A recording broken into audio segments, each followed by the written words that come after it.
Welcome to Issues That Matter. My guest today is Scott Ritter and my friend Alan Collinge. And Alan is the founder of Student Loan Justice. And we're going to talk about money today. So, Scott, um, for your understanding is how much money are we spending funding the war in Ukraine? Well, we need to understand we've been doing this for some time. People today, have short memories, but it wasn't too long ago that then President Trump was being impeached, and at the heart of the impeachment was a phone call he made where he allegedly threatened to withhold, almost $200 million worth of military aid to Ukraine if they didn't do a favor for him. The Javelin missiles. We've been sending money to Ukraine, hundreds of millions of dollars a year since 2015. We've been doing other funding prior to that. The most recent upswing in money, it came after the Russians initiated their special military operation, the invasion of Ukraine. And sometime in the April-May time period, we saw us make the crossover from hundreds of millions of dollars into billions of dollars. We had Congress consider what they call it's the new Lend Lease program. Basically an expansion or extension of a program that was initiated during the Second World War to provide military assistance to Great Britain and Russia, and others. And today, as part of that program, I think we've seen upwards of close to $60 billion have been allocated to this, but that's just the money we know of. Understand that the Department of Defense operates on a budget that is not included in these additional funds. That the Department of Defense is spending billions of additional dollars of U.S. taxpayers' money in contingency funds.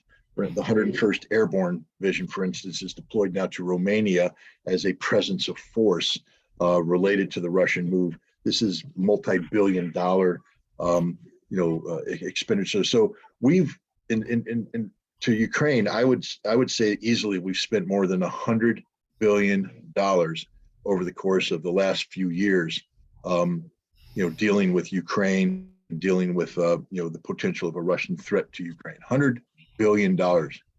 And that money is money that we're footing the bill for. The taxpayer is paying all this stuff, Oh right? yeah. No, Scott Ritter's paying for it. Cynthia Puller's paying for it. Alan Collins paying for it. Everybody's paying for it. It's our tax dollars.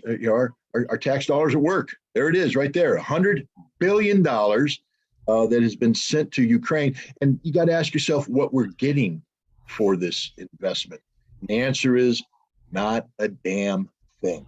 Fact is, the world hasn't become more secure. The world's become less secure. And then there's related expenditures because from the fear that we've generated because of this, there's now Europe is actually being required to up its defense expenditures by hundreds of billions of dollars. And much of that, even though they say it's European money, we will end up funneling money in as well. Then we have the other spinoff because now we've elevated the Russian threat to such an extent. We've just published Biden just published the national security strategy document.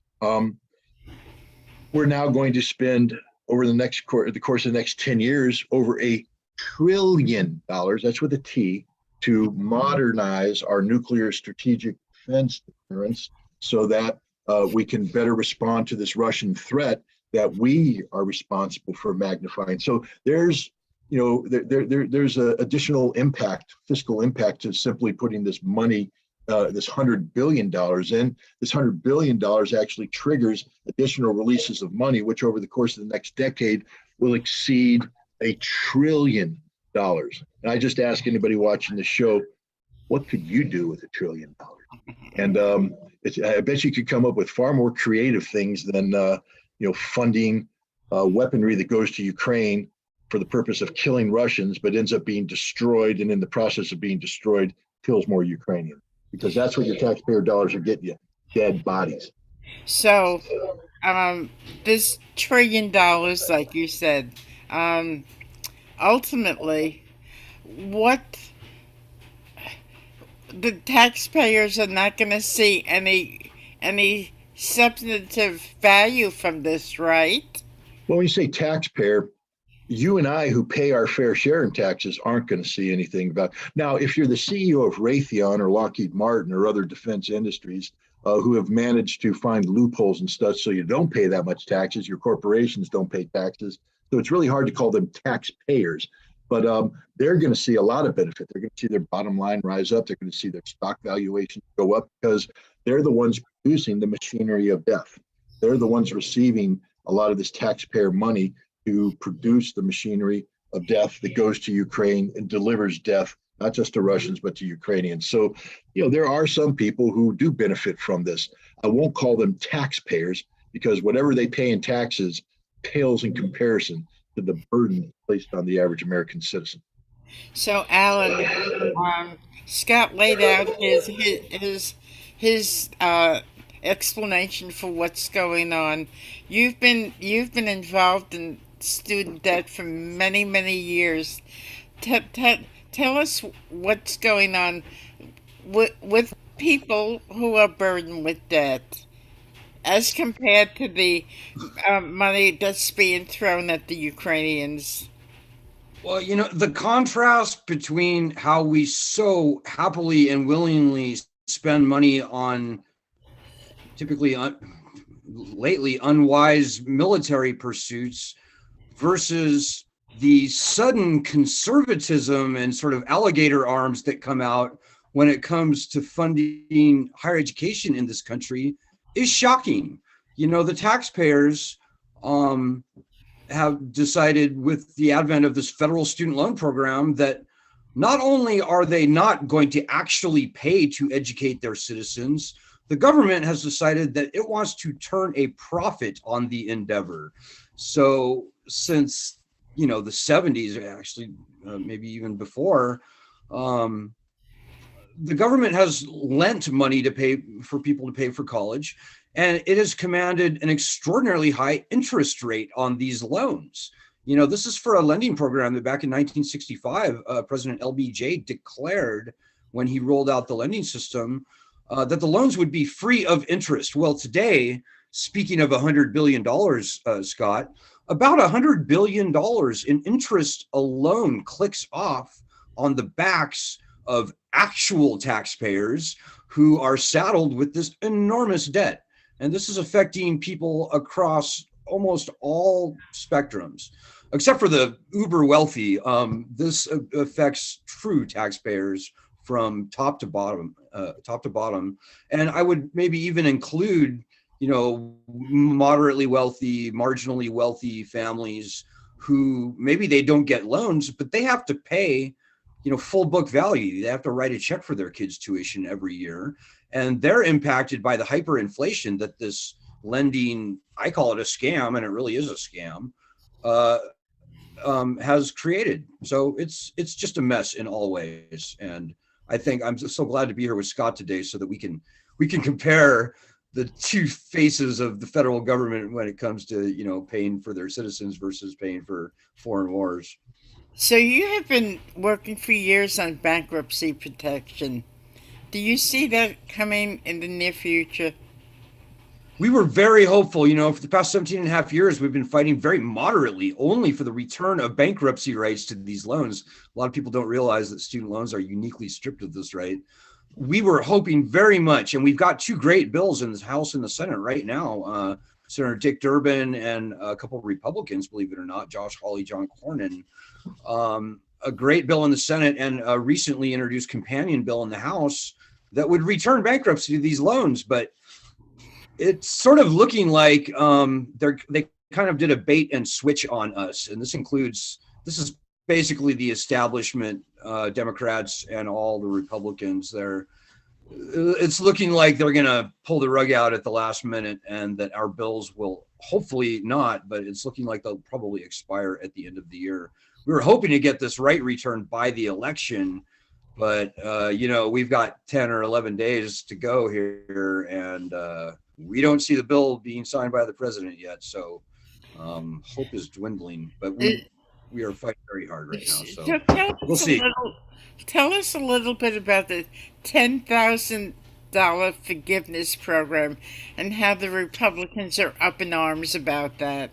Well, the $10,000 cancellation is kind of a ruse in the first place. There's a lot of bureaucratic hurdles that are put into place, and historically, we've seen the Department of Education has no desires or intentions of actually canceling any loans.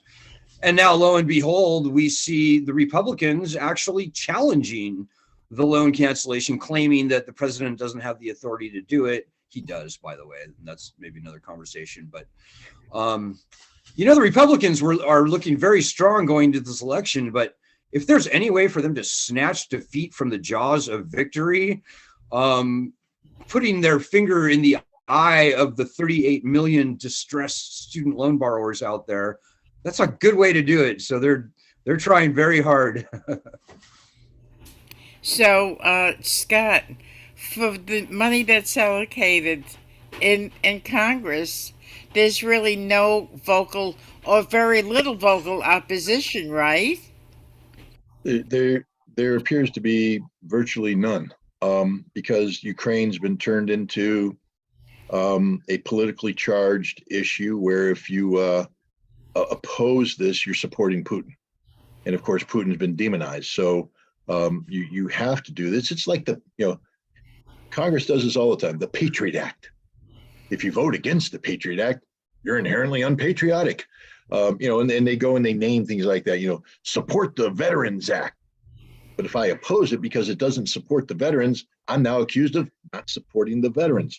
So yeah, on Ukraine, Ukraine has been turned into, the height of democratic values and freedom. When it's not, it's the least democratic nation in Europe. There's no freedom. It's the most corrupt nation in Europe. But you can't say that because then you're pro-Putin. These are, Kremlin talking points. So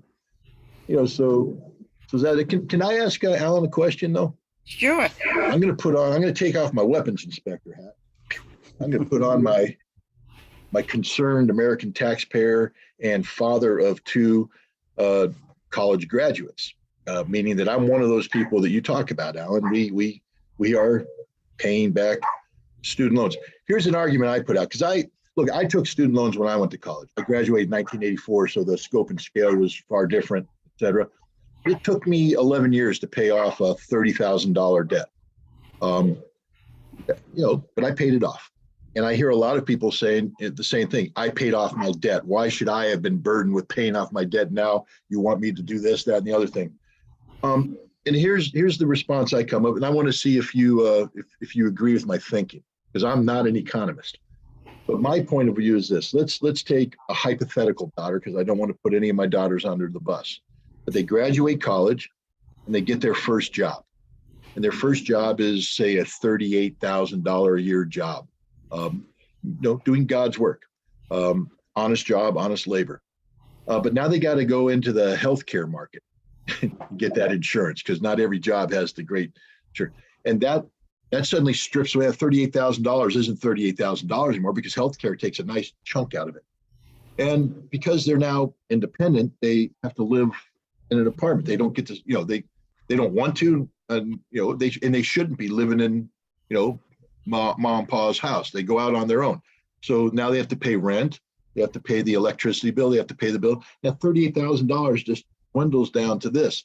And now they're looking at what they have left. And this is what they need to pay for food and sustenance and survival. But then that bill comes in from the from the college loan department. And they realize that in order to meet their debt obligation for loans, they can't afford any of the things I just said. They can't afford to live an independent life. So now they have to come home and live with mom and pa. They're not investing in society. They're not buying the car. They're not doing the things that normal people would be doing with this kind of salary. The economy is not functioning to full potential.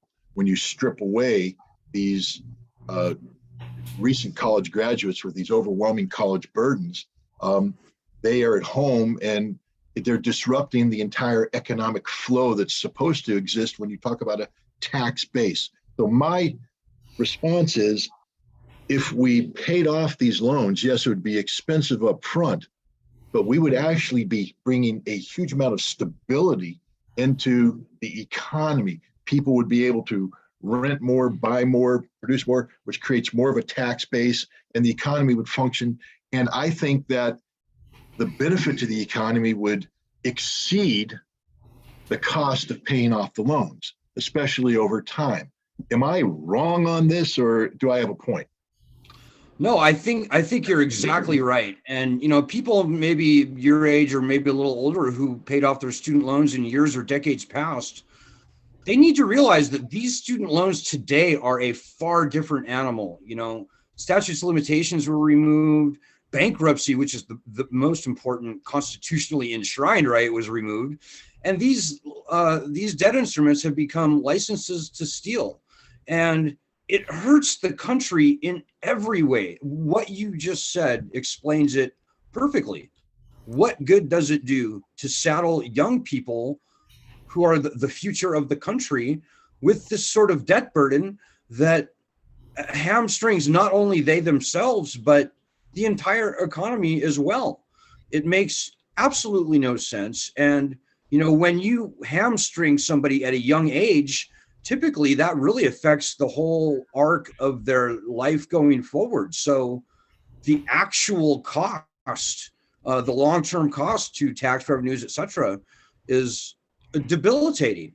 And today the numbers are just so stark. It's frankly horrifying.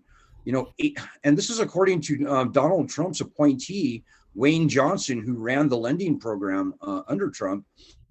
Even before the pandemic, 85% of all federal student loan borrowers were either unable to pay their loans, and that's more than half, believe it or not, most people. But 85% in total were underwater on their loans. So like many people, perhaps even yourself, they were paying and paying and paying, but their loan balance was going up, not down. So this is exactly, I mean, I'm at a loss there's not enough time for all the adjectives that I could trot out to explain this catastrophically failed lending scam. It's just wrong in every way. And quite frankly, I don't think it's going to come back. I think the pandemic was the nail in the coffin. Whenever they try and turn the lending program back on, frankly, I don't think that even 1 in 5 borrowers are going to resume paying. I think most people will say, forget it. We can't do this. And Well, I mean, again, I don't want to get too personal on especially financial issues, but my wife continually brings up the point. She says, we have paid these loans off. yes, And not just paid the loans off. We have paid. Look, I borrowed $30,000 to go to college, and I graduated in 1984. I think I ended up paying a total of $48,000 over the life of the loan.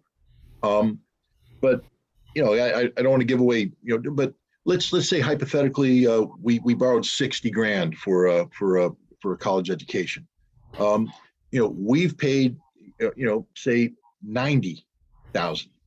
So the debt that we paid it off, and we've given at least 50%, and they still say we owe another 30 grand, which means it's not 30 grand, because by the time you pay the interest, it's 50, 60 grand. So we're going to end up paying $140,000 on a $60,000 loan.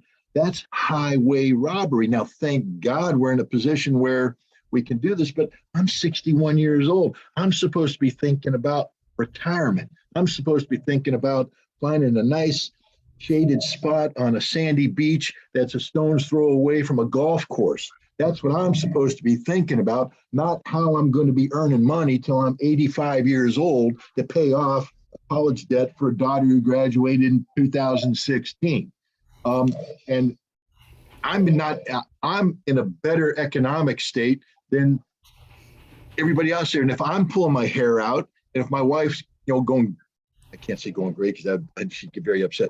But if she's worried about this, what are the people who aren't in a, at least in a stable, and when I say stable, every American is just one paycheck away from poverty. Meaning I'm stable as long as the paychecks keep coming in. But with this economy, there's no guarantee of that. So what happens if there's a hiccup next month? Now we're not saying, but that debt's never going away. ever. Scott, you're hitting on all cylinders. And I mentioned how can we do this to our young people? But most student loan borrowers are over the age of 35. People over the age of 50, including people with Parent Plus loans, which is the fastest growing segment of the student loan portfolio. People over the age of 50 now outnumber people under the age of 25 with student loan debt. And these are mothers, fathers, grandparents, people taking out these Parent Plus loans for their children. It's what kind of a country does this to their seniors? I mean, this is ridiculous. We have people, and this is not hypothetical, just off the top of my head. This woman in California I spoke to recently, she borrowed $25,000, and she's about your age, by the way. So she borrowed back in young and vibrant. Yeah. Well, 60 is the new 30, right? I think so. I hope so. Yeah. But she borrowed $25,000, and here we are, however many years later, she's repaid over $100,000 on this $25,000 loan. She still owes $130,000 on a $25,000 note. So what began as a benign sort of good intention government support system for financing higher education has become the most predatory money grab of any financial scam against the citizens that I can point to. This is almost on a par with the amount of money that we sort of piss away in the deserts of Iraq and Afghanistan. But the differences are shocking, and it's just it just makes blood shoot out of my eyes. Scott, what do you think? Me too. I agree. I mean, look, we're living it. I mean, I and other people are living it. We live this. This is our daily reality. What parent doesn't want to put their kids through college? I mean, that's the American dream. But the prices of college are just skyrocketing. I mean, even as you're in, they start freshman year. By the time you hit the end of freshman year, you're budgeting because we're just simple Americans, and so we assume that the money is going to be the same for the next year, but it's not. It's 15% higher, and you're like, where the hell do we get that money? But now your daughter's committed to school, so you go to the financial aid office, and they say, well, we have a solution for you. It's called Parent Plus, and we can do this. So we've maxed out what your daughter can get, but we can do this for the Parent Plus. So you sign on to that, then it comes into junior year, and the price goes up again. So you go back to the Parent Plus because your daughter's committed to the senior year, it's even higher. And by the time you graduate and she gets out there, both of you are staring at just the most ridiculous loans in the world. And people say, well, you knew what you're getting into. Do you really know what you're getting into when you're on? I mean, anybody who's put a daughter or a kid through college, and you come up to that final crunch with financial aid, where you go to the financial aid office and all that stuff, you're on such a time crunch, on such pressure, and you really don't have a plan B. There's not a plan B out there. I mean, I could rob a bank, I could do that one time, and then I'm going to spend a lot of time away, and I'm not helping anybody. So no, there's no option but to sign on the line, and you sort of scan the small print, but you're just like, no, I got to get this done. I got to get my daughter, because she's got to start buying books. She's got to start, making. It's an ambush. It's a 100% ambush. Maybe it didn't start out to be an ambush, but it's become such a sophisticated financial scam. And that the people that are doing it at this stage in the game understand the consequences of their actions. So there's no innocence here. This is a system designed to suck people in and rob them in perpetuity. That's right. And you hit an important point about the sort of the mission creep on the part of the universities. Used to be you could graduate in 4 years. Today, the average, if they graduate, that's not around only people. If they graduate, it typically takes about 6.2 or so years to get that undergraduate degree today. And yeah, it's like you said, the loans in the first couple of years are pretty moderate, But come year 3, 4, and beyond, suddenly once they've got you by the short The leash, short hairs, yeah. they can do whatever they want. And here come the Parent Plus loans. You can borrow up to the cost of attendance. There are literally no limits on how much debt the parents can be saddled with. That's right. I might also add the interest rate on Parent Plus loans is significantly higher than all other federal student loans. Yep. And they're also not available. They are not allowed to be used for various income-driven repayment programs either. So the parents are just being wrecked. And it's an American tragedy in the making. And honestly, the best thing that can be done right now is cancel these loans and end this lending system. This is not working. And if we can, throw $7 trillion, better than I do, Scott, into Iraq and Afghanistan, can we not spare $1 trillion or $2 trillion, not in taxpayer money, but rather in profits that the federal government can write off as a result of setting our country free? I mean, this is starting to look a lot like modern day slavery. You would think that car salesmen and real estate agents, people who sell big ticket items, you'd think they would be up in arms. You don't hear anything from them, right, Alan? Yeah, you would think that, the real estate trade groups, the chambers of commerce out there, various other interest groups that are, and even the private commercial banks who make home loans, car loans, business loans, you would think that they would be up in arms. And we hear a few things from time to time from people like Jamie Dimon or Bill Dudley and, Federal Reserve. But typically, these people have been just quiet, and the silence is deafening. And, even worse, some of these trade groups, particularly the Chamber of Commerce, they rail against student loan relief. And I'm sitting here going, why are conservatives being quiet, or even worse, defending the worst big government economy wrecking, red state wrecking loan scam in the country? If you look at the worst hurt states, there are a gaggle of states where student loan debt now, federal student loan debt now exceeds the entire state budget. And these are states like Georgia, Florida, North South Carolina, Alabama, Tennessee, Arkansas, Texas, Missouri. These are all southern states. And I'm sitting here going, how have the politics in this country become so upside down? It makes absolutely no sense. But just to add on that, I don't want to get personal, but I don't know what other people's, student loan debt, but I can easily say that, it's our monthly student debt burden is around $2,000 a month. A month, yeah. And Alan's nodding his head. He knows that's very realistic. And now my thing is, imagine if that $2,000 could be invested back into the community. I mean, that's me. Our family could invest $24,000 back into the community every year, in addition to what we already do. So now this is gravy. And the reason why I bring this up is, why don't the chambers of commerce understand this? That if you have just literally let's say in Delmar, we have 1,000 people, and I'm sure it's more, that are just like me.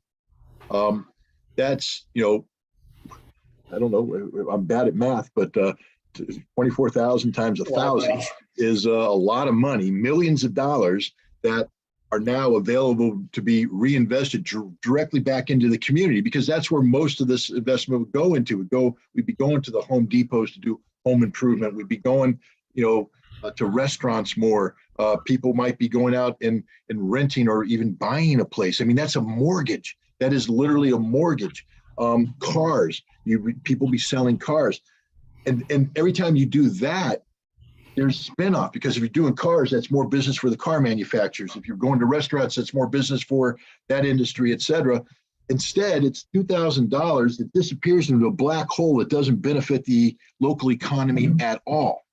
At all. There's no benefit. It's not like this money goes in, they say, here, we're going to feed it back into the economy. And so that's what I don't understand. And that's that's why I think that this student debt thing is actually killing the country. It's not just killing people like me, it's killing the country because the money's disappearing into a black hole. It's not coming back, and communities are suffering. Instead, if you stopped it, you'd be getting a direct, immediate impact in the local economy, an immediate impact of people who suddenly are liberated and can do things with this money. Now, I know that both of you have had dealings with President Biden. Uh, Alan, I've know you spoke to him a number of times, and Scott, I've seen the video, where you were before the Senate, and that was so terrible. He was humiliating you, and anybody of any conscience, I can't understand why they don't feel for the average person. What do you think? Well, I'll just speak first of all on Biden. Yeah, people look at that video clip, but they don't know the whole story. That video clip destroyed him politically. He was crushed afterwards. There was so much negative pushback. He had to invite me back to his office where we had nearly an hour meeting one-on-one where he had to apologize. So anybody who feels sorry for me for that, don't feel sorry for Joe Biden because he once again shot himself in the foot. But that's what Joe Biden does. He's all talk. He's nothing else. He's talk, talk, talk, bluster, bluster, bluster. But at the end of the day, he's literally an empty suit. And that's my opinion. Alan may have a different opinion, but that's where I come from. No, I have to unfortunately agree almost down the line. Joe Biden carries a lot of personal political baggage. His own had his hand in removing bankruptcy from student loans. And my conversations with Joe have been basically him over talking me. He laughed me out of the room on the bankruptcy issue. Our number one goal is simply to get bankruptcy rights returned. And I was laughed out of the room. And, he talks a big game, but at the end of the day, he seems to be as or more beholden to the banks, the other private financial interests than even most Republicans, quite frankly. And I'm a nonpartisan guy. I'm pretty much tired of both parties at this point, but I continue to hold out hope for President Biden that he'll come around, and this is a great opportunity for him to fix what, quite frankly, he helped to break. He could cancel these loans, by the way, without needing one dime, not one thin dime from the Treasury. These loans were funded many, many years ago, and the taxpayers didn't pay much. He could do it without adding a nickel to the national debt, and he can do it without Congress. And in fact, both he and President Trump have exercised the authority. This is the lowest hanging fruit on the fiscal stimulus tree. There's no easier, cheaper way to stimulate the economy. And so I don't know what is so important about this federal student loan program that both parties, it seems, are willing to, lose elections to keep this sucker alive. It makes no sense at all to me. The politics in this country are. What do you think, Scott? No, look, again, I start with the premise that I'm one of the suckers. I'm one of the guys that stumbled into this financial ambush, and I'm frustrated. I'm angry. I'm and not just for me. I mean, I'm a grown man, but for my kids, they're at their age. I was getting ready to buy a house. I was getting ready to do stuff. I was moving forward to become a productive member of society. And I'm not saying my daughters aren't, they are, but their friends, people like them, are just shackled by this debt. And their families. We know people whose families are suffering because of the Parent Plus loans. I mean, like I said, my wife and I are able to come up with with the money needed to stay afloat, even though we have this debt. But there's people who can't. And to see people my age suffering so much because of that, it's extraordinary. And to know that Joe Biden, Alan, I don't know the extent, but my understanding is he is the man who made the bankruptcy thing. It's not that he was sort of a side player. He is the guy, the one guy, the only guy responsible for that. For him to laugh you out of the office tells you one thing: he's 100% out of touch. Joe Biden is beholden to the banking industry. That's why Delaware exists. Delaware is a state who basically exists to create, to form corporations and to have banks and to have tax loopholes and to do everything to avoid a tax burden, to avoid financial burden, so that they can put the burden on the American people. I mean, so, if there's ever a revolution, I hope the first Revolutionary Army marches on Delaware and holds those accountable who are responsible for making the revolution possible. And that includes Joe Biden. He is fundamentally one of the worst Americans in American history because he has done more harm to this country than help. And I'm not talking just about his votes for war. I'm talking about the student loan thing. This is devastating American society today. Devastating. I don't want to pile into Joe Biden too much here today, but I will say of all living, serving public officials in this country, of all of them, Joe Biden deserves more credit than anyone. So you're right, Scott. And I view this as a sort of morality test. Biden's presidency is kind of a morality test on him. Like, is he going to do the right thing and fix what he broke? Or is he not? And, the book has yet to be written, but the first few chapters are not looking good for President Biden. So we've been talking for quite a while, and I'm sure there's going to be a lot of people that make comments about this on my YouTube channel. So, Alan, do you have any final thoughts?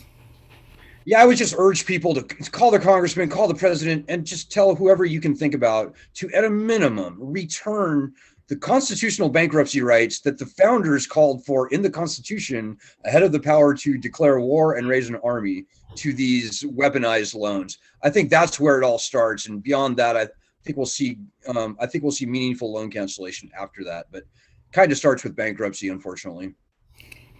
Scott? Read the Constitution, because what Alan's saying is so important. This isn't some obscure financial debate being held by bankers and such. This is about fundamental issues of what define this country. The Constitution defines this country, and we have a government operating in open defiance of the Constitution. It's we, the American people, who are paying the price. So, Alan, why don't you plug student loan justice? Oh, it's just studentloanjustice.org. We've got 2 great bills that we're fighting for right now. We're hoping to get something done before this election. I know time is short, but this is exactly when we need everybody in the fight with full metal jackets. Pedal to the metal. I'm trying to think of military things to say for Scott, but it's time to cross that line in the sand or whatever. Scott, how's your book coming along? Book's doing well, thank you. We had a great book event in Poughkeepsie earlier this week, well attended, well received, and I hope it's the first of many more to come. Great. Because I need to sell a lot of books to pay off this student loan. So, tell us about the book and where people can get it. I don't want to divert away from the importance of the student loan thing. That's fine. Well, the book is Disarm in the Time of Perestroika, Arms Control, and the end of the Soviet Union. It's about the INF Treaty, but it's also a template of hope on showing how in the past we resolved difficult problems with the Soviet Union, and maybe we could use that disarmament model to solve the problem that we have with Russia today. The publisher is Clarity Press, so you can buy directly from the publisher at claritypress.com. It's available on Barnes & Nobles and Amazon. And most importantly, if you go to your local bookstore, tell them you want the book on the shelf, it can be on the shelf as well. It makes a perfect Christmas gift. And I believe one should buy one for every member of their family and spread the news. So, I think I'm going to be getting a lot of comments. So I'll keep both of you up to date with the comments, and maybe we could further elaborate on this issue some more. So you've been listening to Scott Ritter and Alan Collinge. This is Issues That Matter, and if you like this show, please subscribe to my YouTube page.